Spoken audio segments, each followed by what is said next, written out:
Some conversations don't end, they repeat. Different people, different words, but the same emotional result. Psychology suggests this isn't random. It's a pattern, and once you see it, everything sounds different. Hey everyone, welcome back to Bookchat, where we explore powerful books and the ideas behind human behavior. If you're interested in psychology, communication, and understanding how people really interact, consider subscribing, liking the video, and staying until the end. Today's book is Games People Play, written by psychiatrist Eric Berne. This is not a book about manipulation or blaming others.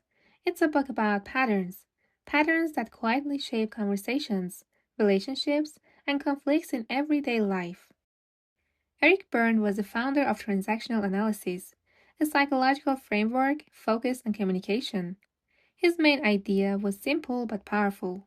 Many misunderstandings don't come from bad intentions. They come from unconscious rules people fall into. The three ego states. Berne suggested that every person communicates from one of three internal states. The parent. This voice reflects rules, judgments, and learned authority. It can sound supportive or critical. The adult. This is the rational, present-focused state. It observes, analyzes, and responds calmly. The child. This state carries emotions, creativity, fear, and vulnerability. It reacts rather than evaluates. Every conversation is an interaction between these states, called a transaction. When transactions stay aligned, communication flows. When they cross, tension begins. What is a game? In this book, a game doesn't mean fun. A psychological game is a repeated interaction that looks normal on the surface, has an unspoken motive, follows a familiar pattern, ends with discomfort or distance, repeats over time. Games are not played consciously. They are learned, often early and repeated automatically. Common game patterns. Instead of listing names, let's focus on the structures. Pattern 1. Circular help. A problem is presented. Solutions are offered. Every solution is quietly dismissed. The conversation continues, but nothing changes. The function isn't solving the issue, it's maintaining the interaction. Pattern 2. Displaced responsibility. A situation feels limiting or frustrating. Responsibility is placed elsewhere, on people, circumstances, or timing. This preserves emotional safety, but prevents movement. Pattern 3. Delayed confrontation.